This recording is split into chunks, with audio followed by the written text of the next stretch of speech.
So guys, welcome back to Up to Date Edian Channel. Nama gue Greg. Gak kerasa 5 bulan sudah berlalu setelah Oppo Reno 4F resmi di Indonesia. Tiba-tiba penerusnya sudah hadir di Indonesia. Jadi gue udah pakai HP ini selama 1 minggu full, dan gue ngerasa perubahannya ini cukup signifikan walaupun cuma lompat 1 seri aja. Ya nggak sesignifikan kayak Oppo Reno 5, tapi ini berasa. Kira-kira gimana experience HP yang satu ini? Well, langsung aja tanpa basa-basi lagi, ini dia review Oppo Reno 5F. Let's check it out. Bagian pertama yang paling berasa banget berubah ada di desain. Iya, kalau kalian lihat bentuk kamera, sekarang udah nggak ngotak tapi kelonjong. Terus lensa kameranya ditutupin dengan kaca lagi. Jadi kelihatan keren. Dan to be honest, untuk finishing warna hitamnya menurut gua ini pas gua belum pegang barangnya ya. Ya bakalan ngebosenin, monoton, dan gitu-gitu aja. Tapi pas keluarin dari box kena pantulan cahaya, bisa gue bilang ini keren premium. Ada warna gradasi hitam, metal, campur silver yang bikin HP ini tuh elegan. Apalagi untuk finishingnya udah dibuat mengkilat jadi makin kelihatan premium. Jelas bahan material tentu masih menggunakan polikarbonat, tapi ini masih solid dan masih membawa desain tipis nan ringan. Setipis 7,8 mm dan beratnya hanya 172 gram aja. Jadi kalau mau digunakan pakai satu tangan ini masih enak, gak bikin tangan cepet pegel. Dan untuk pinggir kiri kanan sudah dibuat 3D curve, jadi ada gripnya, enak.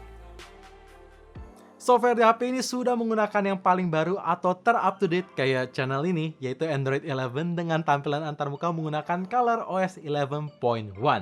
Tentu ada beberapa perubahan. Pertama, control center semakin gampang digunakan pakai satu tangan. Kedua, icon pull down gesture semakin intuitif sehingga bisa ngikutin gerakan kita. Ketiga, quick start up yang gua suka banget fungsinya. Jadi, ketika kita sering mainin game tersebut, nanti AI akan mempelajari supaya tidak ditutup di background, tapi gak makan RAM-nya. Sehingga gak boros RAM, tapi begitu kalian buka, aplikasi ini bisa langsung available tanpa harus nunggu loading lama.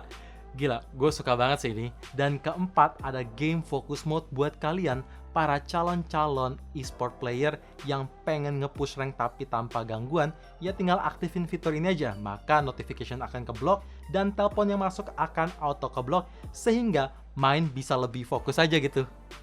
Dengan desain HP yang tipis ini, gue heran sih, kok kapasitas baterainya malah bisa meningkat. Which is good karena bisa dipakai seharian penuh. Karena gue udah ngetesin pakein scrolling Instagram, nonton YouTube, dan main Genshin Impact berjam-jam, semuanya menggunakan full cellular data, bisa dapat screen on time 8 jam 12 menit. Dan kalau dipakai full intense Genshin Impact, bisa dapat screen on time 4 jam 14 menit, dan itu masih ngisain baterai sebesar 5%. Jadi, kapasitas baterai 4310 mAh yang ada di HP ini surprisingly ya cukup awet dan bisa dipakai seharian penuh. Gak cuma kapasitas baterai aja yang meningkat, tapi dalam soal charging dapat peningkatan yang sangat signifikan. Dari sebelumnya hanya 18W fast charging, sekarang menggunakan 30W full flash charge 4.0 yang bikin pengisian daya ulang dari angka 2-100% cuma makan waktu 60 menit aja. Gokil. Akhirnya untuk ngecharge bisa hemat waktu sampai 50% lebih cepat. FYI, brick 30W-nya sudah di-include di dalam box pembelian, sehingga kalian gak perlu repot-repot cari brick fast charging yang support 30W ataupun keluar extra cost money lagi, which is very good. Dan terakhir, untuk portnya tentu sudah menggunakan Type-C, jadi sudah kekinian dan bisa colok bolak-balik. Chipset di HP ini masih menggunakan Helio P95 dengan sistem fabrikasinya itu 12 nanometer. Dan untuk skor AnTuTu bisa hit di angka 195 ribuan yang memang sedikit menurun kalau mau dibandingin sama Oppo Reno 4F kemarin. Tapi nggak apa-apa, suatu chipset atau suatu performa dari HP kan nggak ditentukan hanya dari angka AnTuTu-nya aja. Jadi langsung gua ngetesin pakai game Genshin Impact, game yang waktu itu nggak gua coba. Bisa dapat settingan default di low plus 30 fps yang bikin gua terkejut. Karena frame drop signifikan minim banget gua rasain. Ya paling frame drop itu ada terjadi ketika gua ngerubahin angle kamera, terus lagi jurus di tempat rame, tapi nggak signifikan. Jadi menurut gua ini playable, apalagi untuk suhu ketika dipakai gaming berjam-jam plus full cellular data.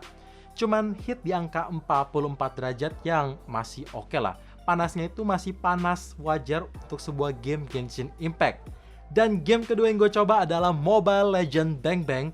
Bisa dapat settingan di HD on, High Frame Rate Mode on, dan settingan grafik di set paling tinggi ada di High, yang so far konsistensi FPS-nya itu bagus, pakai banget. Kalau misalkan kalian mau farming di tempat sepi juga lancar, sampai ke ulti di tempat rame, ini lancar banget kecuali internet kalian yang jelek, jadi ada lag-nya. Tapi kalau misalkan kalian ngomongin performa, ini benar-benar bagus kok. P95 masih punya performa yang bagus, reliable, dan bisa diandalkan. Di bagian layar ada sedikit perubahan, total ada 3. Pertama, desain tidak menggunakan dual punch hole lagi, tapi menjadi single punch hole aja.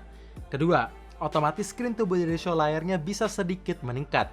Dari 90,67% sekarang menjadi 90,8%.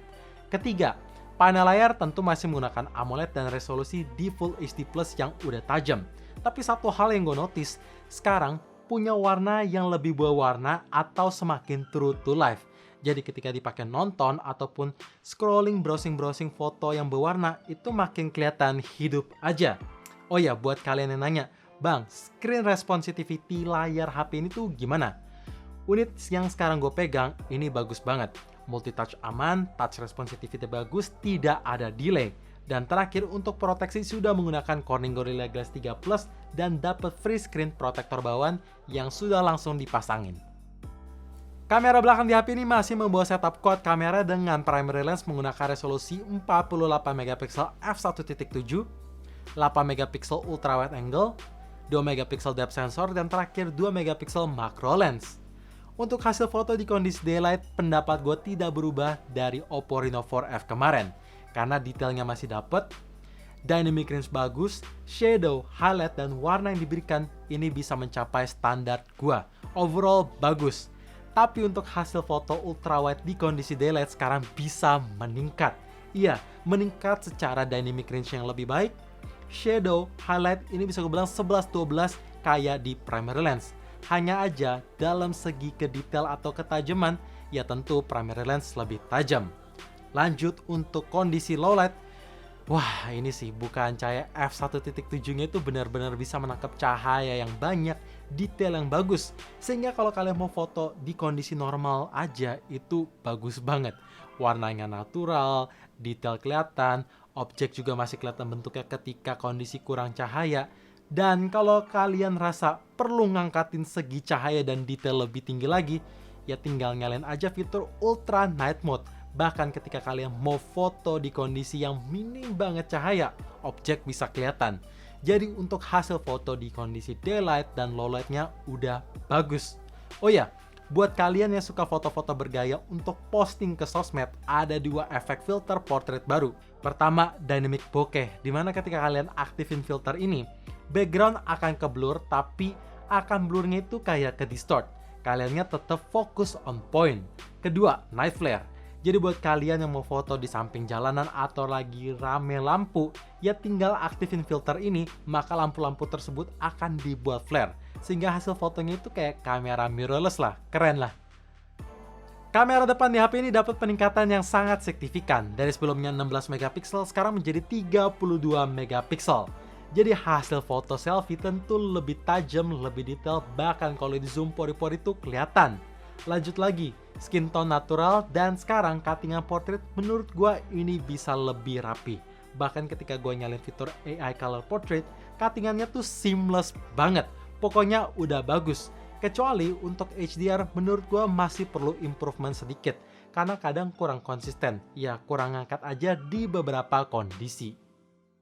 Untuk perekaman video di kamera belakang primary lens HP ini tentu stabil karena tersedia IIS. Dan bahkan ada 4 fitur baru di bagian video recording. Pertama, dual view video, di mana kalian bisa mengaktifkan dua lensa secara langsung, yaitu kamera depan dan kamera belakang dalam sekali klik record. Cocok buat kalian yang mau selfie ngevlog, tapi pengen ngasih tunjuk objek yang di depan kalian, ya tinggal aktifin aja fitur ini.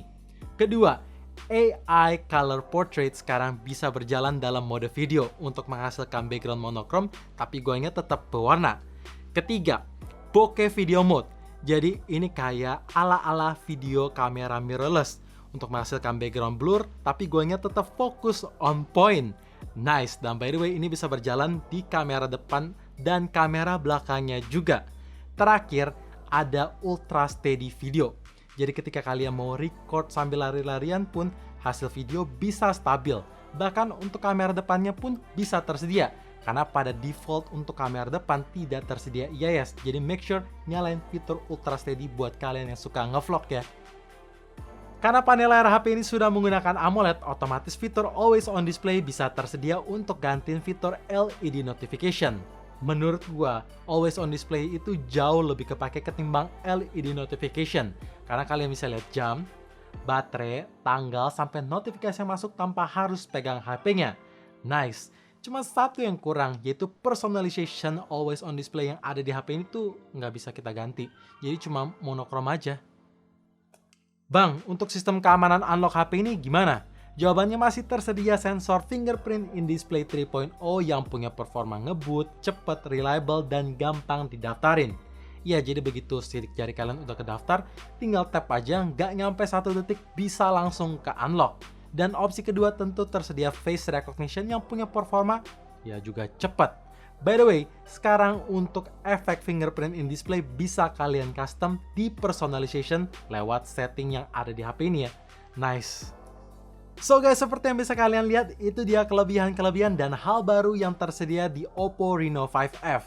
Tapi seperti biasa, karena tidak ada smartphone yang sempurna, langsung aja gua bahas hal apa yang masih bisa di-improve lagi. Awalnya gue mengira kalau HP ini bakalan sama kayak Oppo Reno 5, di mana refresh rate sudah menggunakan 90Hz yang kelihatan mulus dan kekinian. Tapi ternyata HP ini masih support di regular 60Hz aja. Jadi animasi masih kurang kelihatan mulus. Walaupun dalam soal touch sensitivity support di 180Hz yang responsif banget. Gue berharap semoga next 90Hz bisa tersedia ya. Bang, apakah HP ini ada NFC kayak di Oppo Reno 5? Jawabannya tidak tersedia Near Field Communication. Jadi kalian nggak bisa ngecek saldo ataupun top up saldo elektronik money kalian lewat HP. Dan tidak bisa file transfer menggunakan Android Beam ya. Untuk perekaman video kamera belakang lensa ultrawide HP ini tuh sebenarnya udah tersedia IIS.